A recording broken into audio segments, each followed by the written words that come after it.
It's almost time for the Rumble. It's almost time for the Royal Rumble. My name is Aaron Rift. I am being joined, as always, by good old JM Jeff Meacham and the Power of Pain, David Payne. We are here to talk about the 2017 Royal Rumble pay-per-view. Jeff, are you looking forward to this show, which just happens to be 6 hours this year, including the pre-show? It's not often I'm grateful to the National Hockey League at large. I love my Kings, don't get me wrong, but I will say I'm grateful the NHL All-Star Game is this Sunday, so I can have part of the pre-show be distracted by the All-Star Game. Well, lucky you. Well, I kind of lucky. I mean, I should be at the game because that's Staples Center, but the NHL kind of outpriced us, so we were unable to get tickets this year. So not so lucky. Not so. Maybe I'll get lucky the Irish in the Rumble picks this year. We'll see. We'll see how that goes. David, are you looking forward to this 6-hour pay-per-view? Well, outside of the 6 hours, I'll probably have to maybe relegate you to watching the pre-show and stuff because that's a lot for a guy like me. Yeah, well, look at David getting the big boy britches, relegating the boss to duty. Look at this guy. Yeah, I gotta do it. Well, wow. No, I mean the thing is like the 6 hours we all know is a little overkill, and it's even overkill for the people that have to be there. But I will say that the Royal Rumble match itself, I'm very much looking forward to. And AJ Cena part, 4 now? So, I mean... Yeah. Well, can you guys believe that... Can you guys believe that people actually willingly sit through these 6-hour shows and want more? There are people that want, 8-hour WWE shows, which is what we get for WrestleMania now. Well, what's funny is, Aaron, we went to Wade's last year for Mania, and for the people watching at home, we were able to, entertain ourselves with, different games around the house and tons of great food and everything. And yeah, definitely eating. Oh yeah, definitely. And, but when you're at the show, when you're at an arena or a stadium, I mean, think about it. There's going to be 60,000 people. Ain't going to be no 60,000 people there at frickin' 2 o'clock Eastern. It's just not. And unless you're wealthy, there's only so much you can drink without going completely broke. Yeah, exactly. I mean, I figure if you're there for 6 hours, if you're there for a grand total of 6 hours, plus getting into the door a half hour before the show actually starts, you're looking at 6.5 hours. People usually eat every 3 hours, so that's 2 huge portions of food and drink you're going to be consuming. And a combo's like $15 at these stadiums. Yeah, it's not family friendly at all. I mean, you can get a beer for $9, but then the pop still costs you, or excuse me, for you guys on the West Coast, soda costs you $7. I mean, to get your kid. I mean, what I do, I do a little sneak in. You know what I mean? So when it goes dark in there, I'm good to go because I'm not paying those outrageous prices. But now I'll probably get hammered with that. What's good about the cold weather, like with you guys in Michigan? I got my big trench coat. I can sneak in all kinds of shit in that thing. Portland too. Right. Portland. Oh yeah, Portland too. Yeah. Portland's been colder than Michigan. Can you believe that? Dude, I was telling Aaron off there. We got snow in Lancaster. Yeah, but you guys have gotten the mudslides and all that stuff.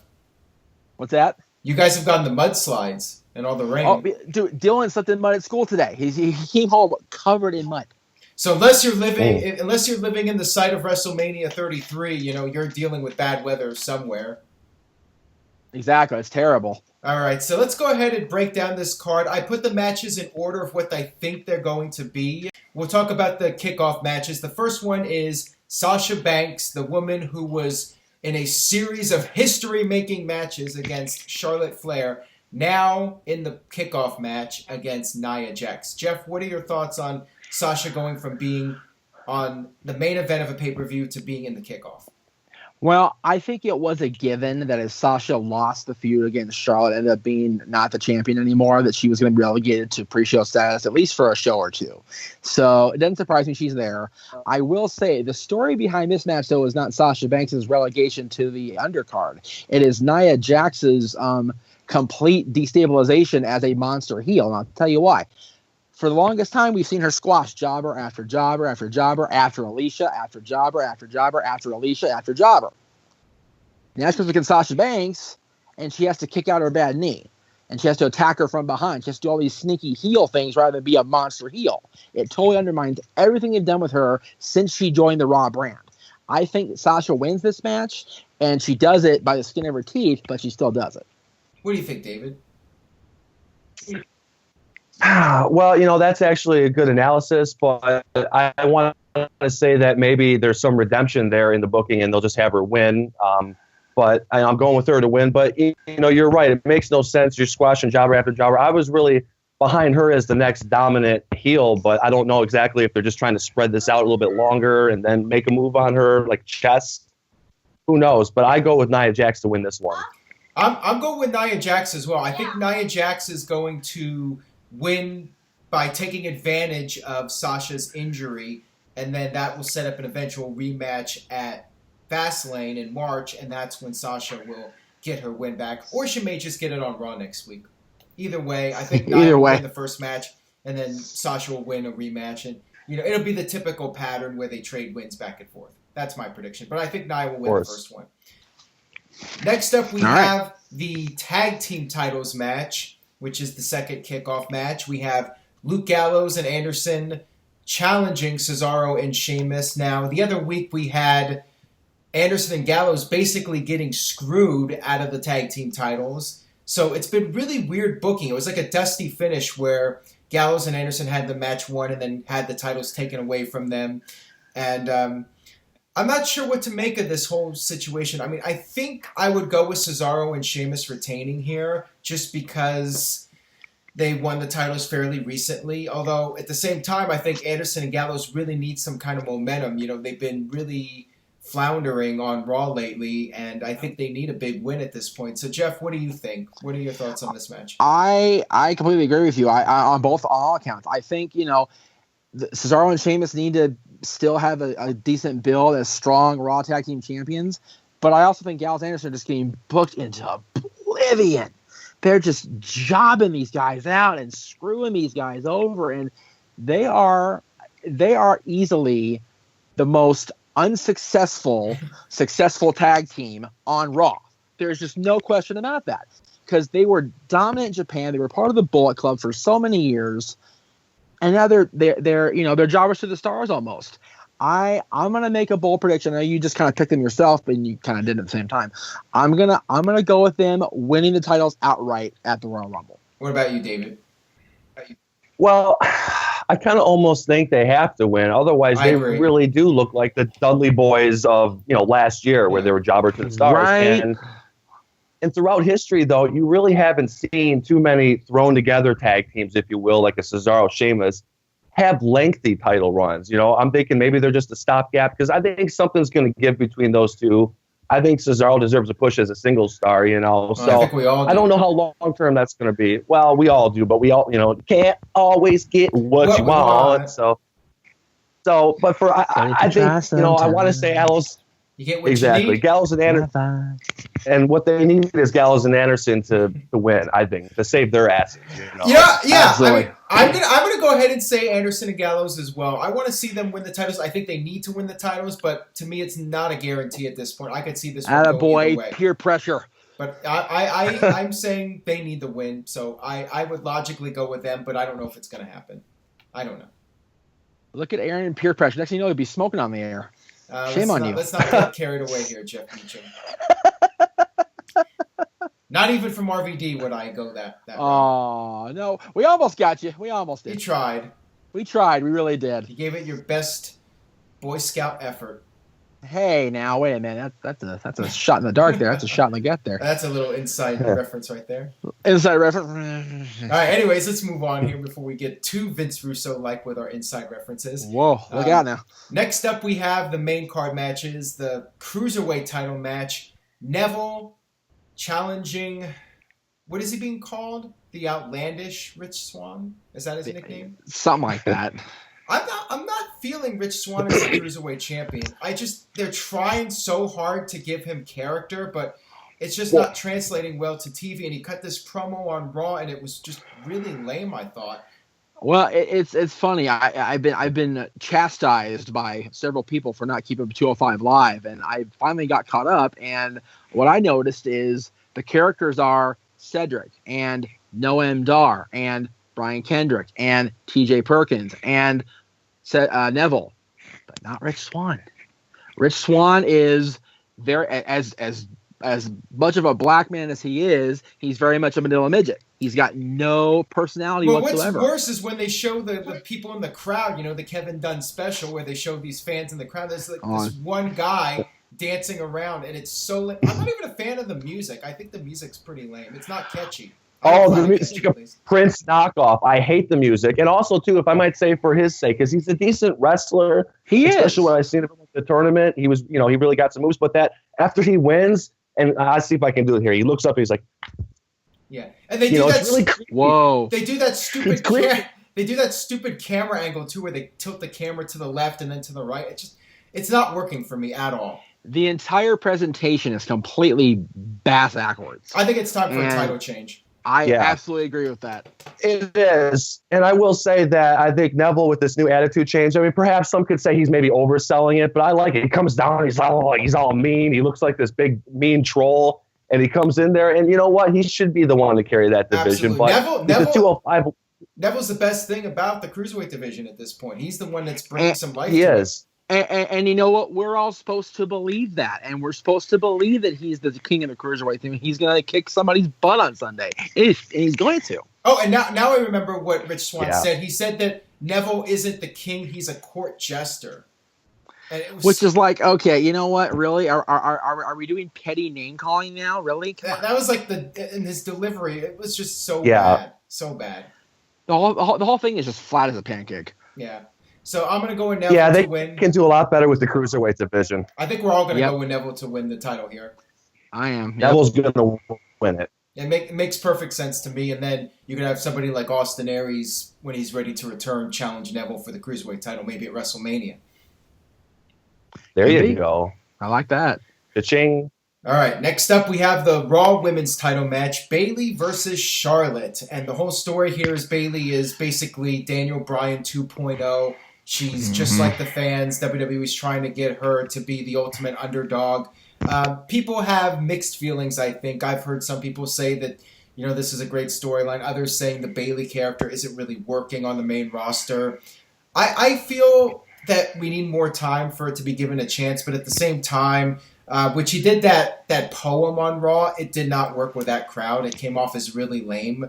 So I'm not sure what's going to happen with this. I definitely feel it's too soon for Bayley to be winning the title. I'll start with you, Jeff. What do you think about this match?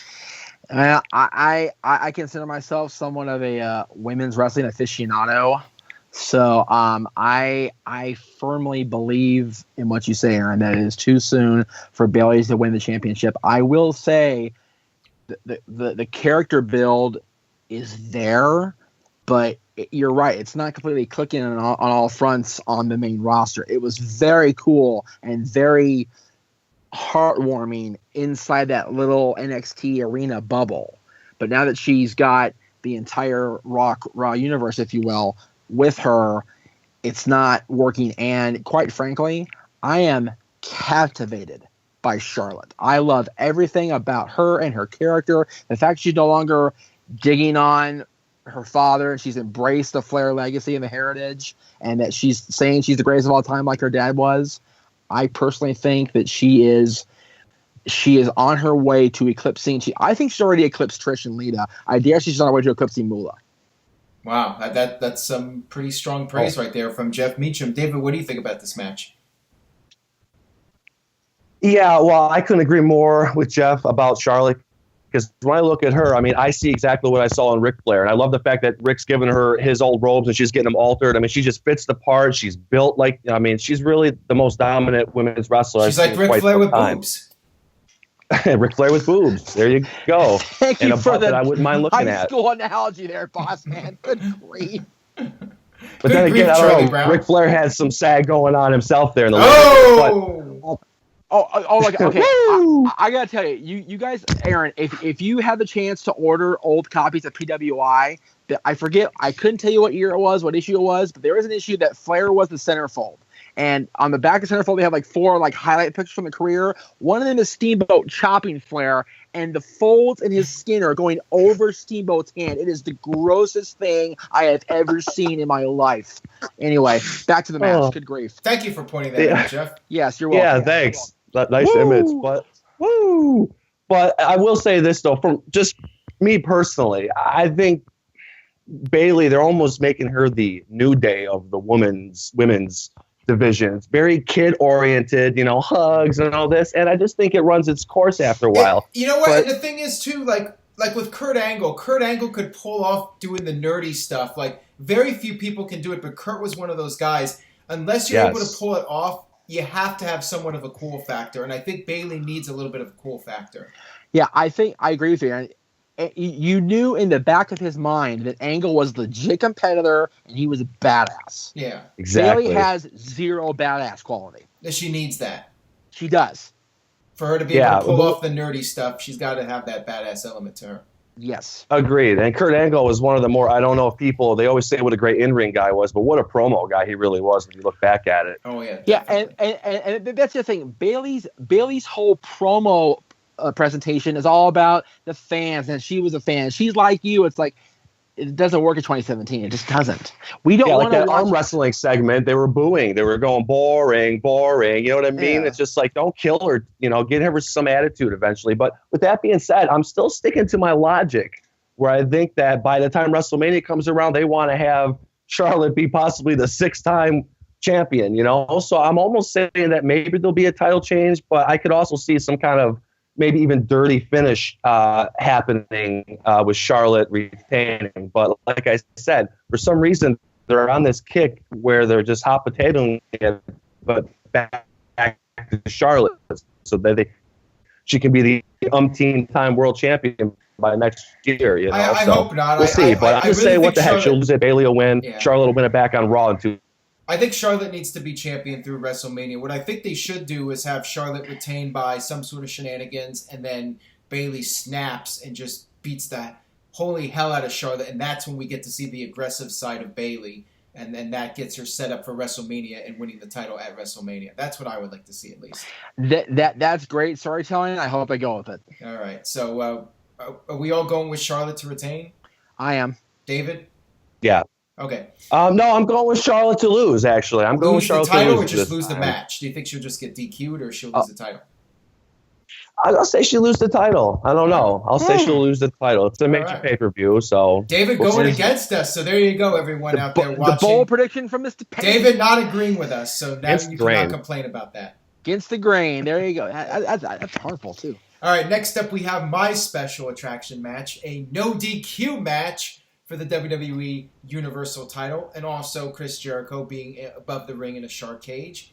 We have Roman Reigns challenging Kevin Owens for the Universal title. Yes, believe it or not, Kevin Owens is the Universal Champion, the World Champion on the Raw brand. It's hard to believe that. If he wasn't out there with the belt, you would not think he was the Universal Champion. Well, it's harder for us, I think, you and I, Aaron, as longtime observers of Kevin Owens, the fact that he is so successful on the big stage, and the fact that as compelling a character as he was for the indie circuit in the minor leagues, we never thought it would really translate to the main roster of WWE, but my goodness, is it working. And I think a huge part of that is Chris Jericho's addition to him. Yeah. Now this is a really interesting match because it is Roman Reigns, and you sense Reigns is going to get the title with WrestleMania season starting up. I mean, that's just how I feel about it. But looking at the way Owens has been booked, especially this past Monday, I mean, he was booked so poorly and so weak. Reigns putting Owens in the cage when he's outnumbered, 1 against 2, and Reigns is still able to overcome both of them and lock Owens in the cage. And now they're doing the no DQ stipulation, which has made Owens furious. It seems like the way the storyline's being booked, Owens is just being set up to lose, which makes me think, in the typical WWE booking pattern, Owens is going to somehow survive this match with the no DQ stipulation and retain the title.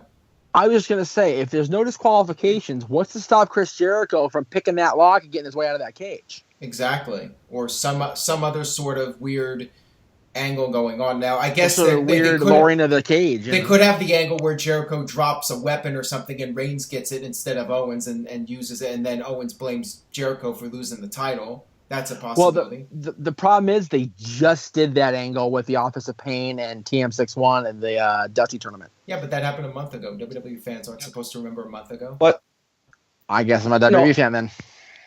My question is, though, when is this implode going to happen? We know it's going to happen between Jericho and Owens, and it's got to happen at some point, don't you think? Well, they got 2 months of time to fill, so they're going to stretch this out just like they're stretching out Seth Rollins and Triple H, you know? Right. So Yeah, that's true. Yeah, I mean, it has to happen at Mania, so logic would suggest, and again, I'm going with logic against WWE, which is never a good idea. I say somehow, some way, Jericho costs Owens the championship. That's a very Sunday good, night. That's a very good prediction right there. What do you think, David? Well, I was leaning towards that too. That's why I was bringing up the question because, are they going to go with Reigns with the belt going into WrestleMania and then Owens and Jericho feuding into WrestleMania? I mean, if my booking was, I would have Owens just be the champion until WrestleMania and then drop it to whomever it'll be, Finn Balor possibly. But it could go either way. I mean, just for the sake of argument, I'll say that he'll retain. But don't be surprised, as Jeff said, because that's going to happen at some point. We thought it would happen sooner. We really don't know when he's going to go off and do Fozzy, but I'd like to see it personally. I think that'll make for some good TV. And getting back to Owens real quick, and your point, he's doing very well with the entertainment, full Raw. But I would have loved to see him in like a 2002-03 Paul Heyman wrote SmackDown show. That would have been right up his alley, in my opinion. Yeah, I think that would have been great. But it is 2017 WWE without Paul Heyman running the show, so we got Kevin Owens just doing what he can do at this point. Now, Cook full of kitchens running the show. We do have Fastlane coming up, so there's always a possibility of this storyline continuing up until Fastlane, and Reigns could always win the title at Fastlane. Here's what I think. I'm skipping ahead a little bit here. I do not think WWE is going to have both Reigns and Cena win the titles on the same show because that's going to be a recipe for the fans crapping on the show. And I don't think WWE wants that. I think they've learned their lesson from 2014 and 2015.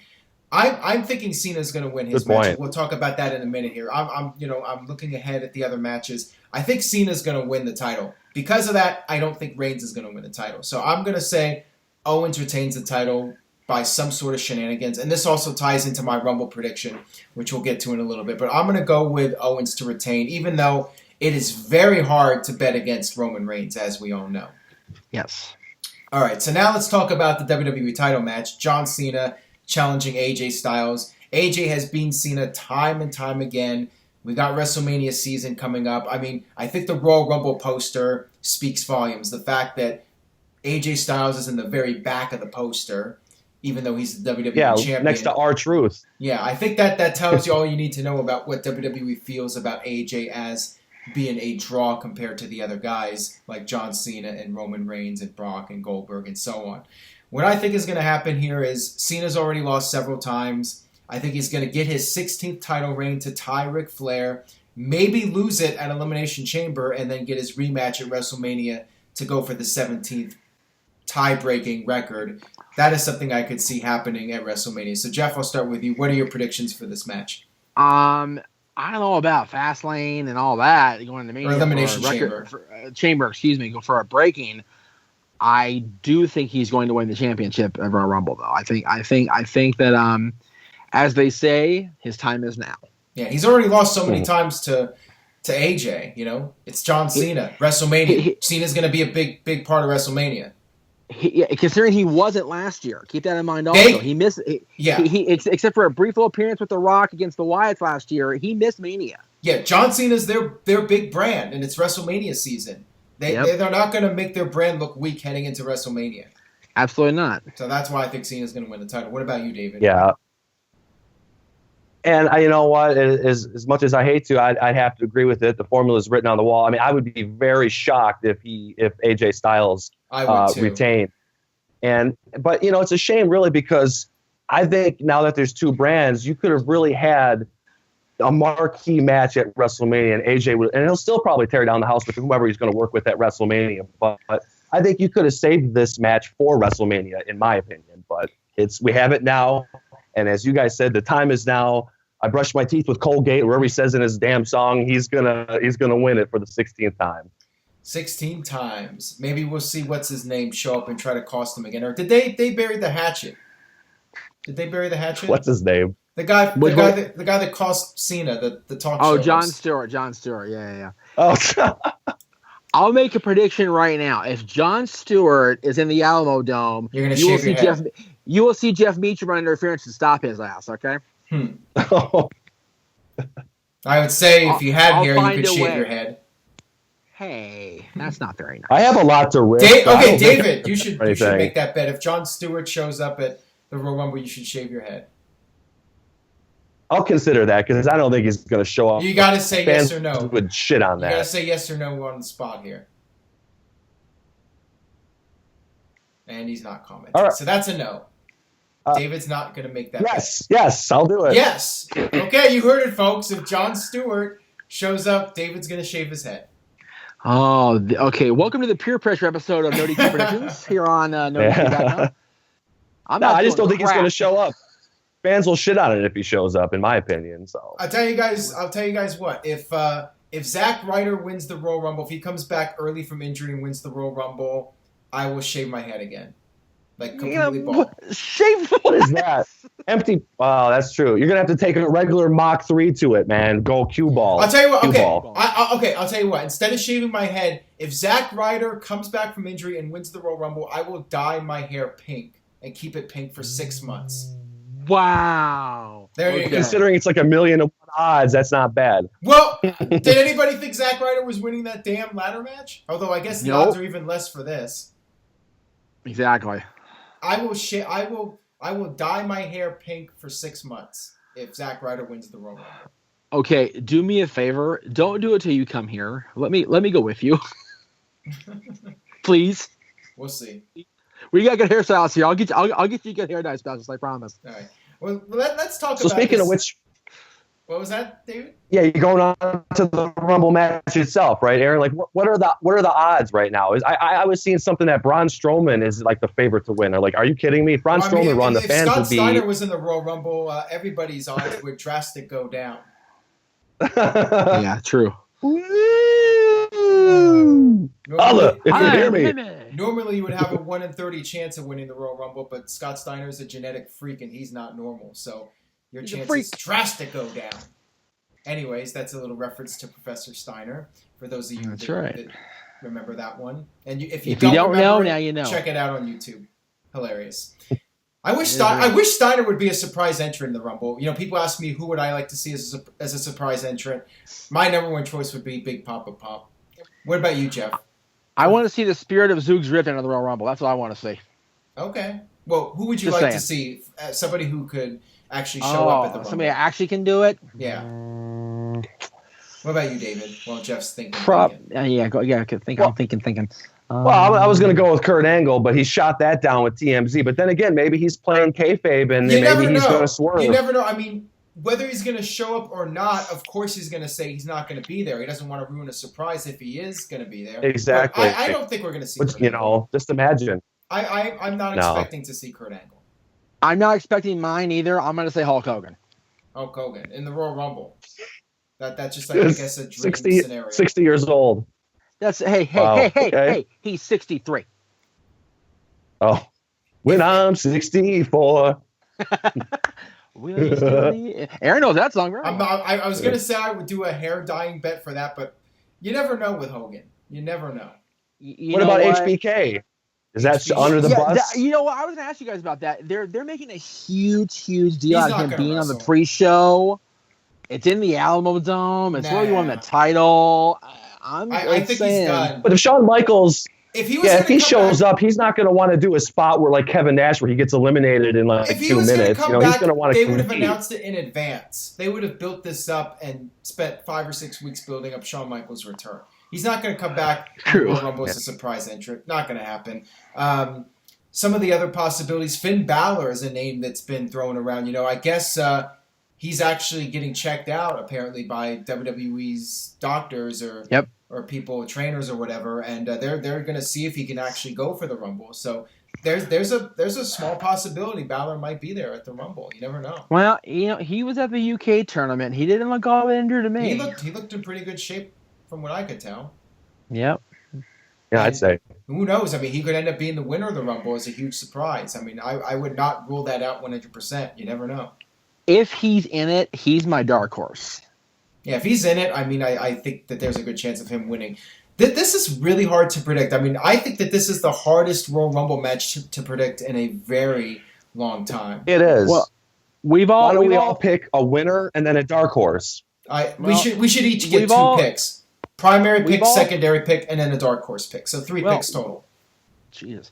We've all three talked about the fact that the 92 Rumble was the most star-studded Rumble in history. If you look at today's WWE and the current climate that we have of stars on the roster, based on like ratio as far as like, okay, star-studded now compared to star-studded back in 1982, this one's pretty stacked. I agree. I mean, you got Brock Lesnar, you got Goldberg, you have Chris Jericho, Braun Strowman, Dolph Ziggler, Undertaker, Miz, Dean Ambrose, Cesaro, Sheamus, Bray Wyatt, New Day, Randy Orton, Big Show, who's in the best shape of his life, Sami Zayn. Dude, Big Show looks like he weighs 300 pounds. Like, seriously. Yeah. He's in the best shape of his life. He's the big toe now. Yeah, he's the big toe. Yeah, seriously. He's a little bitty guy. Okay. My dark horse is Finn Balor if he's in it. My secondary pick is...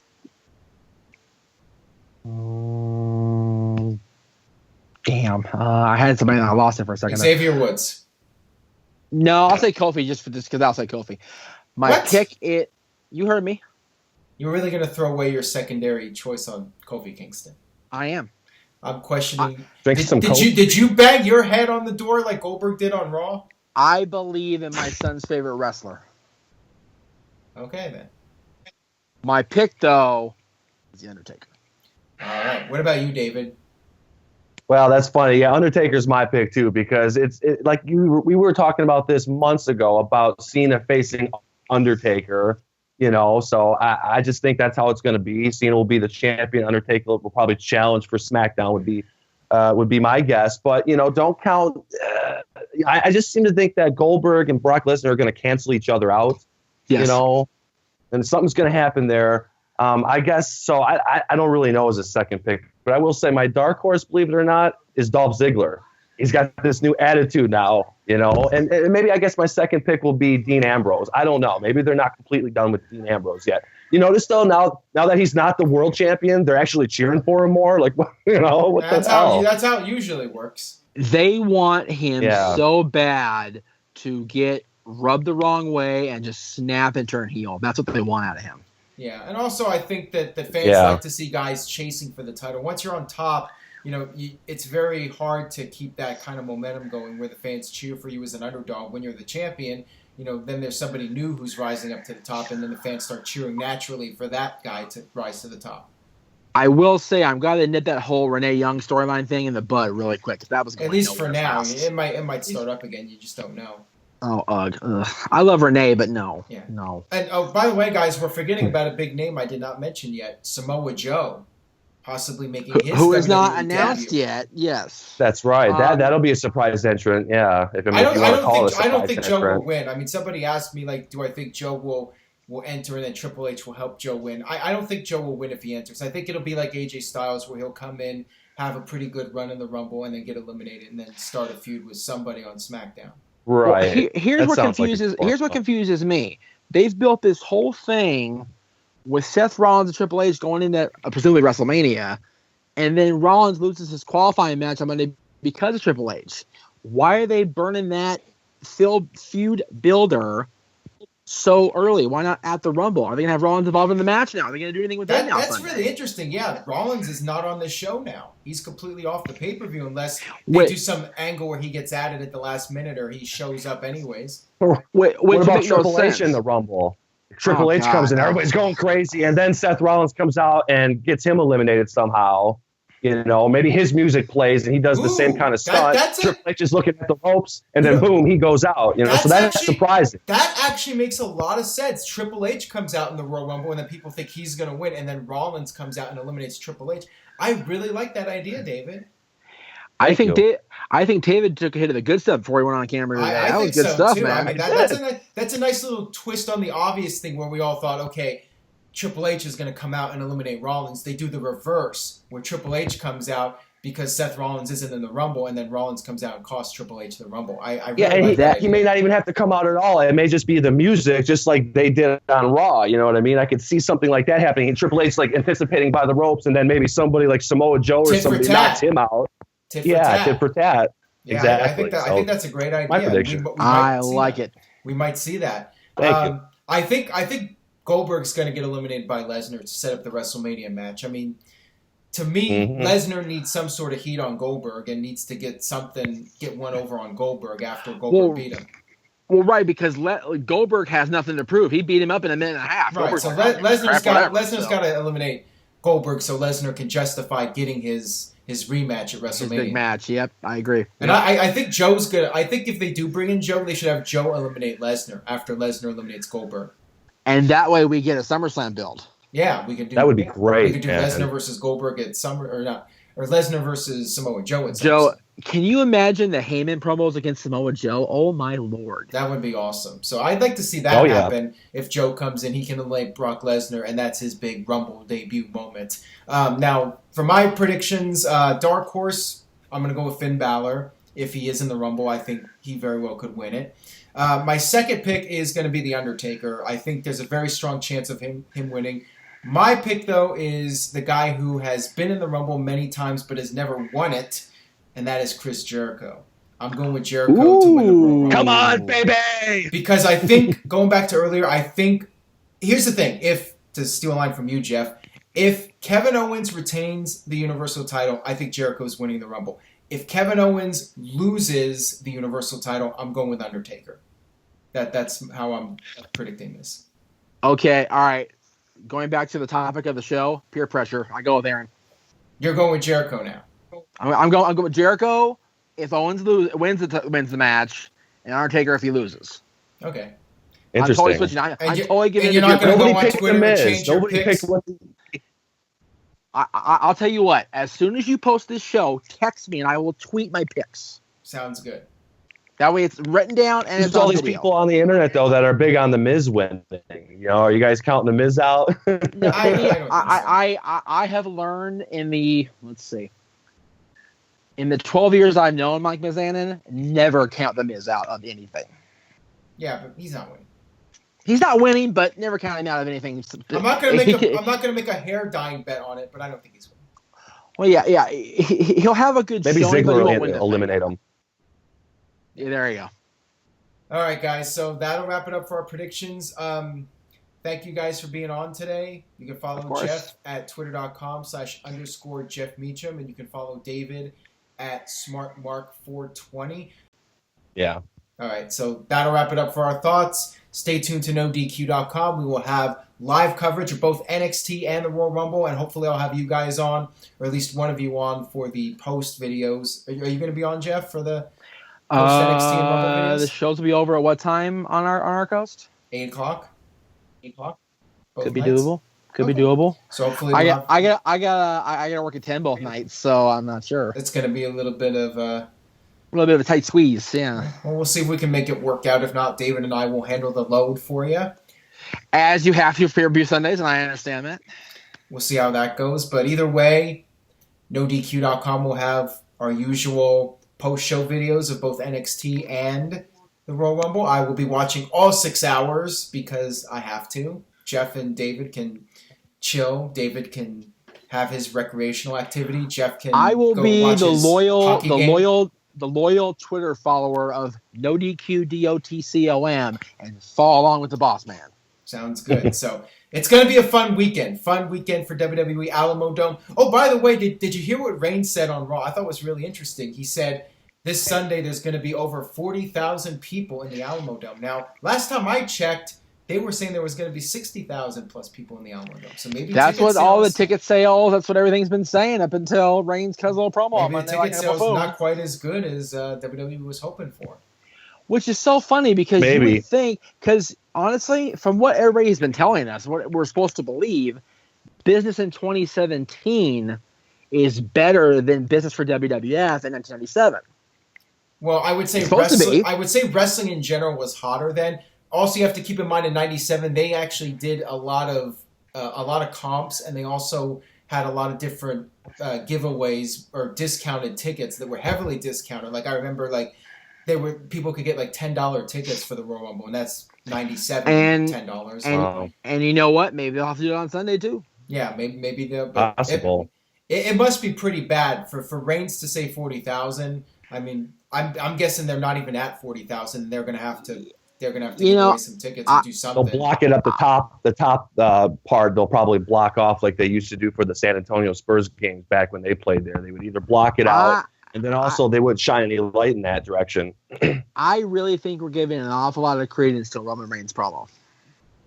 That's true. It's just Roman Reigns, man. What does he know? Well, if he said 40,000 when they've sold 60,000 tickets, he's going to be in trouble. Here's my thing on that. If Cena said 40,000, I tend to believe it because he's kind of tuned in more to that side of the company. Reigns is just a guy. No, he's not the best promo guy. He's not just the guy. He's the guy. Well, he's the guy that they've put in that spot on Raw because Cena's on SmackDown. And because they want him to be the new Cena. Well, that makes one of us. Even to the point where they edit a fan's reaction to him losing the U.S. title. Oh, I know. Oh, my God. Oh, yeah, that was awful. Oh, that was awful. It was. Yeah. All right, guys. Well, that'll do it for the video. We'll wrap things up here. Stay tuned to NoDQ.com for the very latest. We will see you next time.